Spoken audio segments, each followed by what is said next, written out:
usual, but it's our home. We love it. And you wish to enter your brother here at the sanitarium for treatment. Your brother's name? Oh, Mrs. Simmons, what is your brother's name? I'm sorry. Life is not easy for us, but I'll just have to keep my head up and keep on going just the same. That's what I keep telling Myrtle Bay, and that's what she keeps telling me. She's heartbroken about her Uncle Elwood. Elwood P. Dowd, that's it. Elwood P. Dowd. His age? 47, the 24th of last April. He's a Taurus the bull. I'm a Leo, and Myrtle's on a cusp. 47. Is he married? Oh no, Elwood was never married. He stayed home with Mother. He was such a good homeboy. He loved his home. You have him with you now? Oh yes, he's just down in the cab. I tipped the driver $1 to watch out, keep an eye on him, but I didn't tell him why. Can't tell these things to complete strangers. Mr. Wilson, will you please step down to a taxi cab in the driveway and ask to Mr. Dowd if he would be kind enough to step up to room number 24, South Wing G? Ask him? This is his sister, Miss Simmons. How do you do? Why, certainly, I'd be glad to escort him. Thank you. The rate's here, Mrs. Simmons. You'll find it good place. Oh, that will be taken care of by my mother's estate, the late Marcella Penny Dowd. Judge Gaffney is our attorney. Very well. I'll see if Dr. Sanderson can see you now. Dr. Sanderson? But I want to speak to Dr. Chumley. Oh, Mrs. Wilson. Dr. Sanderson is the one who sees everybody. Dr. Chumley sees no one. He's still the head of this institution, isn't he? He's still a psychiatrist, isn't he? Still a psychiatrist. Dr. Chumley is more than that. He's a psychiatrist with a national reputation. Whenever somebody has a mental breakdown, they at once think of Dr. Chumley. That's his office, isn't it? I want you to march in there and tell him that I want to speak to him. If he knows who's out here, he'll come out. Oh, I wouldn't dare do that, Mrs. Simmons. I would be discharged if I did. Well, I don't want to be shoved off onto any second fiddle. Dr. Sanderson is nobody's second fiddle. He's young, of course, and he hasn't been out of medical school very long. But Dr. Chumley tried out 12 and kept Dr. Sanderson. He's really wonderful. To the patients. Very well, bring him in. Right away. Come on, now. Isn't this great, Beta? Oh, dear.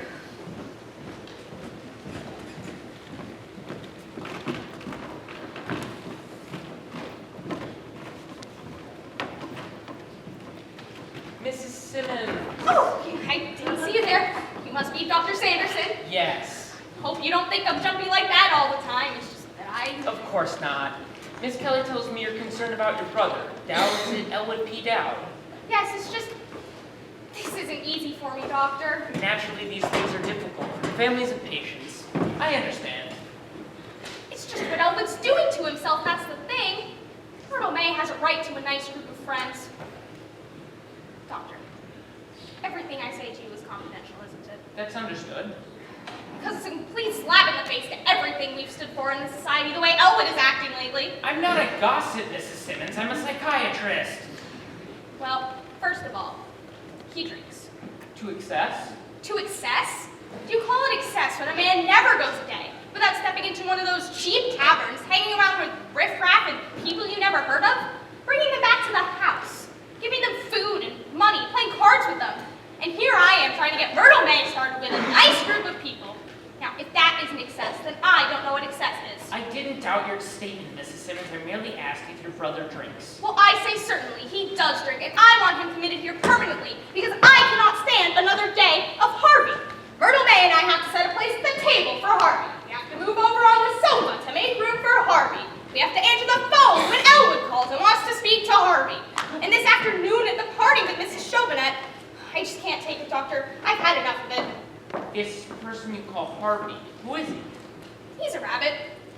Perhaps, but just who? A companion, somebody who your brother's picked up in these bars, of whom you disapprove. Doctor, I keep telling you, Harvey's a rabbit, big white rabbit, 6 feet tall, or is it 6.5? Heaven knows I ought to know by now. He's been around the house long enough.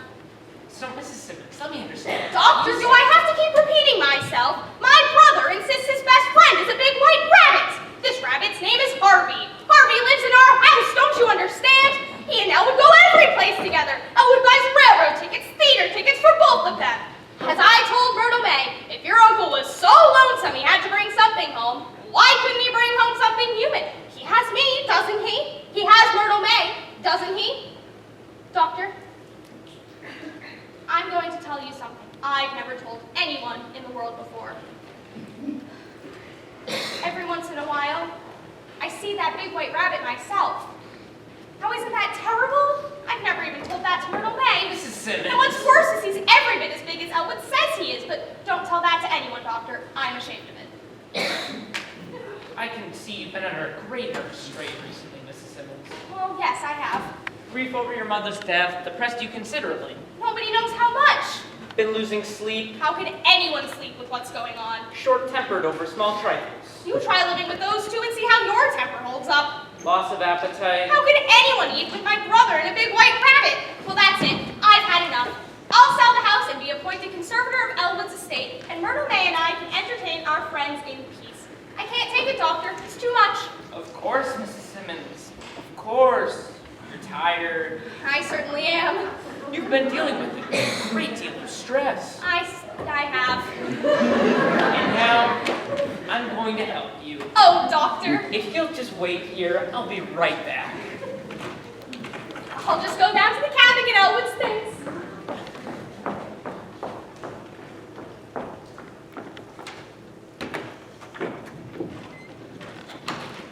Why did no one answer the buzzer? I didn't hear you, Doctor. I rang and rang, and nobody answered. Mrs. Simmons?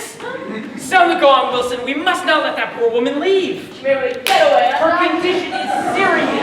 After her. Mingate, Henry, Dr. Sanderson, allow no one to leave. We're looking for a patient. Shouldn't have left her alone, but no one answered the buzzer. Wilson wasn't south, Doctor.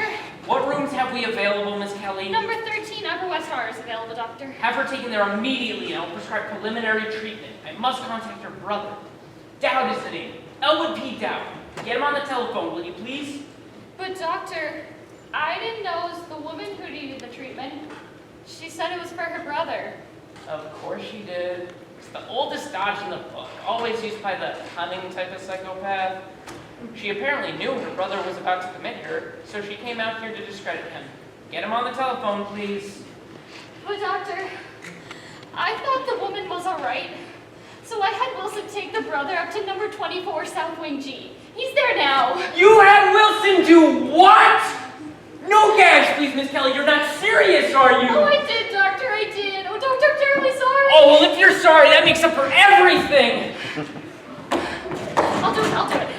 Miss Dunphy, will you please unlock the door to number 24 and give Mr. Dowd his clothes and Ask him to step down to the office right away. ask him to step down to the office right away. There's been a terrible mistake, and Dr. Sanderson would like to explain. Explain. Apologize. They haven't put him in the hydro tub yet. She'll let him out. Beautiful. Dumb, too. It's almost too good to be true. Doctor, I didn't know. Judge Gaffney called and said Mrs. Simmons and her brother would be out here today. And when she came in, you don't have to be sarcastic. Oh, don't I? Well, don't worry, Kelly. We'll squirm out of it somehow. Where are you going? I gotta see the chief. He'll want to know about this. May want to handle it himself. Oh no, he'll be furious. I know he will. He'll die. And then he'll terminate me. The responsibility is all mine, Kelly. Oh no, tell him those my Doctor. I never mention your name, except in my dreams. Put this man down. Look, he'll be fit to be tied, but he's a man, isn't he? I guess so. His name is Mr. Keep him here. You know, go into your old routine. You know, the hair, the eyes, the words. I'm immune, but I've seen it work on some people, the patients at the hospital. Keep him here, Kelly.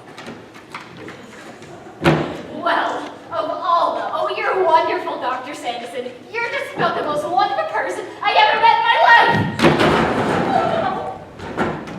Yeah, but how about giving me a lift here just the same?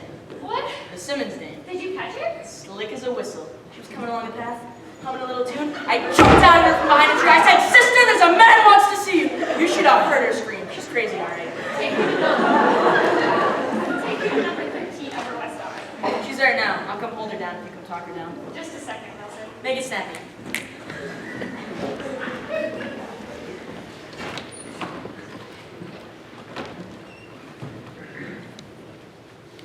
You're Mr. Dowd? Elwood P. I'm Miss Kelly. Oh, pleasure to meet you, Miss Kelly. Let me give you one of my cards.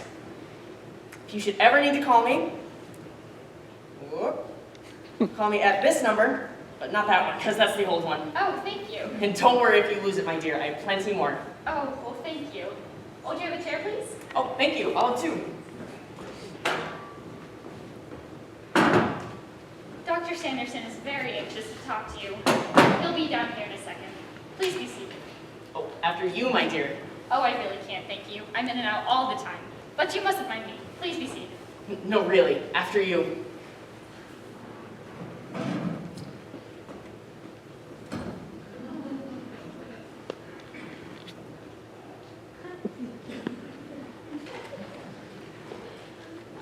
Could I get you a magazine to look at? I would much rather look at you, Miss Kelly. You really are quite lovely, if you don't mind me saying. Oh, well, thank you. Some people don't seem to think so. Well, some people are blind. That's actually quite often brought to my attention. Oh, Miss Kelly, I'd like to introduce you to... Dowd. Oh, Elwood P. Here, let me give you one of my cards. Mr. Dowd, I'm Dr. Lyman Sanderson, Dr. Chumley's assistant out here. Oh, good for you, doctor. I'm happy to know you. How are you? That's going to depend entirely on you, I'm afraid. You've met Miss Kelly, Mr. Dowd. I've had the pleasure. Would you like to be seated? Oh, after Miss Kelly. Sit down, Kelly. Is that chair quite comfortable, Mr. Dowd? Oh, yes, it is. Thank you. Would you care to try it? Oh, no, thank you. Oh. How about an ashtray? Could we get Mr. Dowd an ashtray?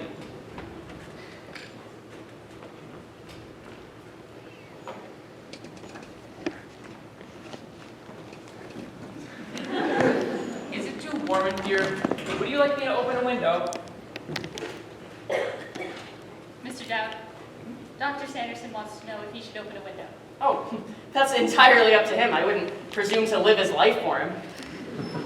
Now then, Mr. Dowd, it comes to my attention that you're not the type of person to be brought in by any high-flown phrases or beating around the bush. Is that so, doctor? You have us at a disadvantage there. You know it, we know it. Let's lay the cards down on the table. That certainly appeals to me. People are people no matter where you go, and humans often make mistakes. That is quite often the case. And Miss Kelly and I have made a mistake here this afternoon, Mr. Dowd, and we'd like to explain it to you. It wasn't Dr. Sanderson's fault, Mr. Dowd. It was mine. A human failing, as I said. Oh. Well, I find it interesting, nevertheless. You and Miss Kelly here? And this afternoon, you say? Oh. We do hope you'll understand, Mr. Dowd. Oh, no, I understand. These things are often the basis of a long and prosperous friendship. And the responsibility is, of course, not hers, but mine. But if I'd seen your sister first, that would have been an entirely different story. Now there you surprise me, Doctor. I think the world and all of Veda, but I had thought she'd seen her day. You mustn't attach any blame to her. She's a very sick woman. Insisting you were in need of treatment, that's perfectly ridiculous. Oh, Veda shouldn't worry about me. I get along just fine. Could I get you something, Mr. Dowd? What did you have in mind? A light. Here, let me give you a light.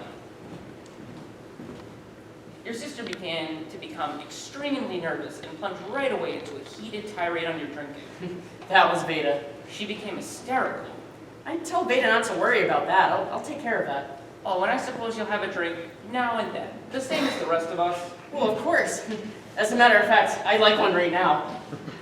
Matter of fact, so would I, but your sister's reaction to the whole matter of drinking was entirely too intense. Does your sister drink, Mr. Dowd? Oh, no, Doctor. I don't believe Veda has ever taken a drink. Well, I'm going to surprise you. I believe she has and does, constantly. Oh, I certainly am surprised. But it's not her alcoholism that's going to be the basis for my diagnosis of her case. It was when she began talking so emotionally about this big white rabbit, Harvey. Harvey is his name. She claimed you were persecuting her with this Harvey. I haven't really been persecuting her with Harvey. Doctor, before we go any further, I'd like to introduce Let me make you. my point first, Oh. Mr. Dowd.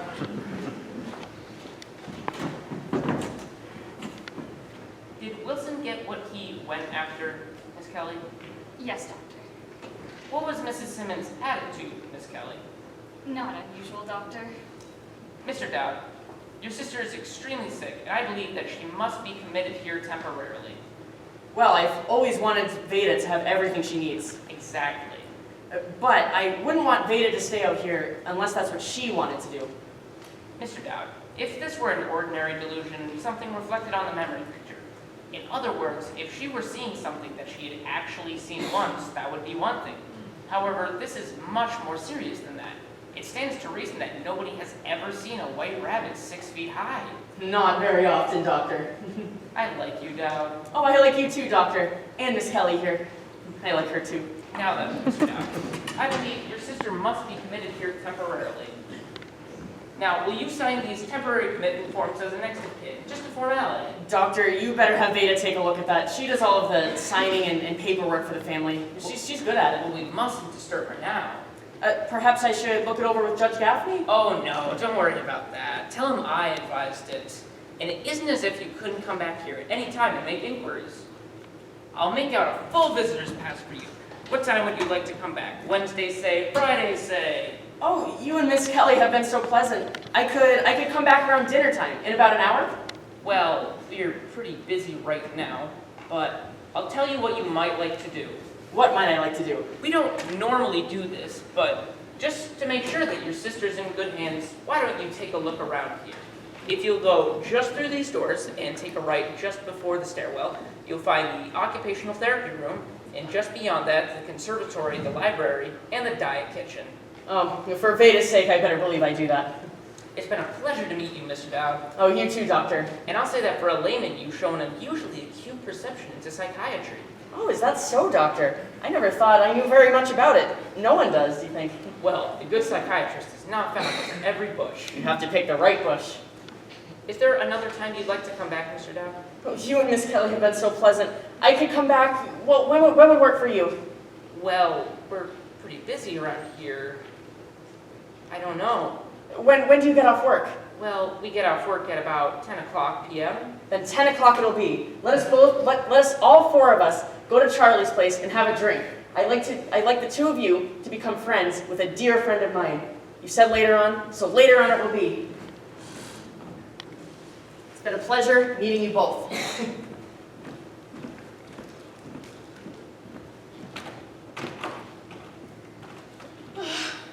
Now I can breathe again. Boy, that was a close shave, all right. But he seemed to be a pretty reasonable sort of fellow. But that man is proud. What he is to be proud of, I don't know. I played up to that pride, though. You can get to almost anybody if you really want to. Now, I must look in on that Simmons woman. Dr. Sanderson, you say you can get to anybody if you want to. How can you do that? Oh, take study, Kelly. Years of specialized training. But there's only one thing that I don't like about this Dowd business. What's that? Having to make that date with him. Of course, he'll leave here as a good friend and booster of the sanitarium. So I guess I'll have to go out with him, but you don't have to go. Oh. No point in it. I'll have a few drinks with him, pat him on the back, and we'll go our separate ways. I got a date tonight anyway. Oh. Yes. By all means. I didn't intend to go anyways. The idea bored me stiff. I wouldn't go if I never went anywhere again. I wouldn't go if my life depended on it. What's the matter with you, Kelly? What are you getting so emotional about? He may be a peculiar man with funny clothes, but he knows how to act. His manners were perfect. I saw you giving him that doll stare. I didn't miss that. He told me I was lovely and called me dear. He wouldn't sit down till I sat down. I'd go have a drink with him if you aren't going. Of course you would, and look at him. He doesn't work. All he does is hang around in bars. All that corny bowing and getting up out of his chair every time a woman makes a move. Why, he's as outdated as a cast iron deer. But you go sit with him in a bar and let him flatter you. You're a wonderful girl, Kelly. Now let me tell you something. You! Dr. Sanderson, Miss Kelly, Yes, doctor. tell the gardener to prune more carefully around my prize dahlias down by the fence along the main road. They'll be ready for cutting next week. The difficulty with this woman in the large rabbit, has it been smoothed over, Doctor? Yes, doctor. I spoke to her brother, and he was quite reasonable. Well, I've had many patients in my day who have seen animals. I've never had a patient who has seen an animal that large. Yes, doctor. She called him Harvey. Harvey, an unusual name for an animal of any kind. Harvey is a man's name. I've known several men in my day named Harvey. However, I've never heard of any animal whatsoever with that name. This case has an interesting phase, Doctor. Yes, doctor. I will now go upstairs with you and look in on this woman myself. It may be that we can use my formula 977 on her. I will give you my advice in prescribing the treatment, Doctor. Thank you, doctor. And now, may I ask, what is that hat and coat doing on the table over there? Whose is it? I don't know, doctor. Was it Dowd's? Dowd had his hat and coat on, doctor. Perhaps it belongs to a relative or one of the patients. Let me see. There must be some kind of identification here. What's this? 2 holes cut in the ground of this hat. See? That's strange. Some new fad. Put them away. Hang them up. Get them out of here. Hello, Dr. Chumley. Oh, there you are, Wilson. How was every little old thing? Fair, Wilson. Thank you. Fair. Look, someone's gonna have to give me a hand with that Simmons thing. Order a stranded jacket or something, but she's terrible. I'm going upstairs to check on her right now, Wilson. Oh, she's in the hydro tub. My God, I left the water running on her. Willie, remember your promise. Hello, Dr. Sanderson. Willie, you haven't forgotten the McClure's cocktail party. We promised them faithfully. I'm going upstairs to check on a patient right now. I'll be down shortly. Give a little quick diagnosis, Willie. We don't want to be late to the party. I'm dying to see the inside of that house.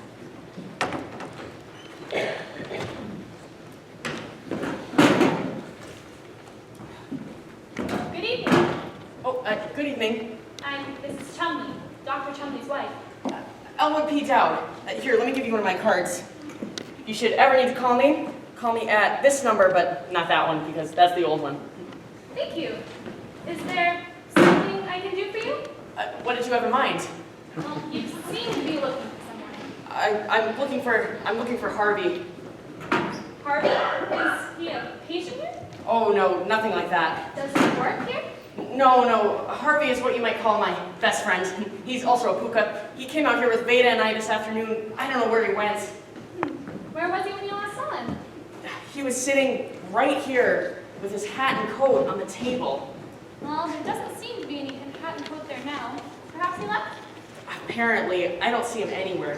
What was the word you just said? Puka? Yes, that's it. Is that something new? No, that's something very old as I understand it. Oh, really? I had never happened to hear it before. Oh, I'm not too surprised at that. I had never heard it either until I met him.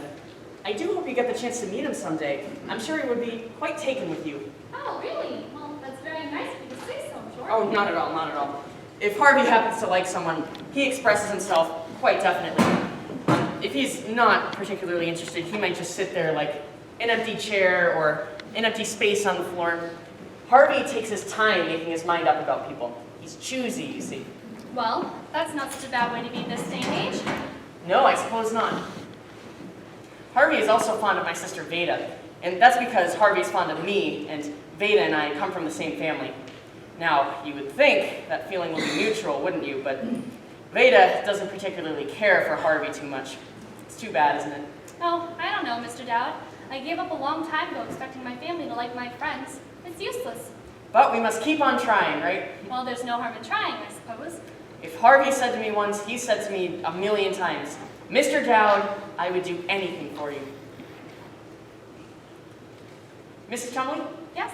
did you know that Miss McClaney's Aunt Rose is going to drop in on her unexpectedly tonight from Cleveland? Why, no, I didn't. Did you ever know the McClaneys? Oh, well, they were wonderful people. Harvey told me about her Aunt Rose, and that is an interesting news item that you are perfectly free to pass around. Well, Would you care to come with me now for a drink down at Charlie's place? thank you very much, but I'm waiting for Dr. Chumley, and if he came down and found me gone, he'd be liable to raise. He would be irritated. Well, we wouldn't want that, would we? I'll tell you what I'll do, however. What will you do, however? I'm interested. If your friend comes in here while I'm still here, I'll be happy to leave him a message for you. Oh, I would certainly appreciate that. No trouble at all. I'll write it down on the back of this. What would you like me to tell your friend if he comes in while I'm still here? Tell him to meet me downtown if he has no other plans. Meet Mr. Dowd downtown. Any particular place downtown? Oh, Harvey knows where. He knows this town like a book. Harvey, you know where? Harvey what? Just Harvey. I'll tell you what. What? The doctor and I are heading downtown in a few minutes. There's a party at 12th and Montague. Okay, 12th and Montague. We're driving there in a few minutes. You can give your friend a lift to town. I would hate to impose, but I would certainly appreciate that. No trouble at all. Dr. McClure is having his cocktail party for his sister from Wichita. Dr. McClure has a sister from Wichita? Oh, you know Dr. McClure? No. But Oh, are you sure you don't have time with me to come down now for a drink at Charlie's place? I really couldn't. But thank you just for saying it. Some other time, perhaps. Thank you. Good night, Mrs. Chumley. Oh, Mrs. Chumley, you can't miss Harvey. He's really tall. Like that. That's Simmons' woman is uncooperative, Doctor. She refused to admit about the rabbit, insists it's her brother. Give her one of these at 9 and another at 10. If she continues to be so restless, another trip to the Hyde room at 8 and another in the morning. Then we'll see if she won't cooperate, won't we, Doctor? Oh, yes, Doctor. All right, well, you know where to find me if you need me. Ready, Pet? Yes, Willie. And Willie? Yes? There was a man here, a man named, let me see, Dowd, Elwood P. Dowd. That's Mrs. Simmons' brother. I gave him full visiting privileges. She mustn't see anyone tonight, not anyone at all. Tell him that. Yes, Doctor. He wasn't looking for her. He was looking for someone else, some friend of his. Who could that be, Dr. Sanderson? Was there anyone with Dowd this afternoon, Miss Kelly? Not when I saw him, Doctor. Well, he said there was. He said he last saw his friend sitting over here in this chair with his hat and coat on the table. He seemed quite disappointed. Dr. Sanderson? I told him if we located his friend that we could give him a lift into town. He could ride in the back seat. Is that okay, Willie? Of course, of course. Oh, here it is. I wrote it down in the back of this card. His friend's name was Harvey. Harvey? He didn't give me a last name. He said something weird about him. I didn't quite know what. Harvey? He said his friend was very tall. Well, why are you looking like that, Willie? His name was a very nice, polite man. He asked that we give his friend a lift into town, and if we can't do a favor for someone, then why are we living? Where did you see Elwood? I don't know where he went. By George, we'll find out about this. Give me that hat! Main gate, Henry, Dr. Sanderson. Allowed no one to leave. We're looking for a man in a brown coat. Did he go through the gate a minute ago? He did? He's gone? Gaffney, Judge Gaffney. Hello, Judge Gaffney. Yes, this is Dr. Chumley, the psychiatrist. Yes, I'm calling in regards to a routine checkup on the spelling of a name before entering it into our records. Yes, you telephoned out here about having a client of yours committed with a W, not a U. Mr. Elwood P. Dowd. Thank you, Judge. Sanderson! That's your name, right? Yes. You know that much, don't you? You went to medical school, you specialized in the study of psychiatry. Well, perhaps I neglected to tell you that a rabbit has 2 large pointed ears, and that a hat for that rabbit would have to be perforated to make room for those large pointed ears. Dowd seemed reasonable enough this afternoon, Doctor. The function of a psychiatrist is to know the difference between those who are reasonable and those who merely talk and act reasonably. Do you know what you have done to me? Don't answer that. I'll tell you. You have permitted a psychopathic case to walk off these grounds and roam around with an overgrown rabbit. You have subjected me, a psychiatrist, to call of all things a lawyer to find out who came out here to be committed and who came out here to commit. Wilson, I need you. Doctor, I will now have to do something that I haven't done in 15 years. I will have to go out and find this man, and when I do, and when I bring him back, your connection with this institution has ended as of that moment. Wilson, get the car. Pet, call the McClures and tell them we can't make it. Miss Kelly, let's get that woman out of the tub. Yes, Doctor. I'll have to tell the cook we'll be home for dinner. She'll be furious. Wilson, Yes, ma'am? what is a puka? What? A puka. You can search me, Miss Chumley. I wonder if it might be in the encyclopedia here. They have everything in here. I wonder if it's a lodge or what it is. Oh, I can't stop to do this right now. If Dr. Chumley comes down and finds me still here, he'll be liable to raise, oh dear.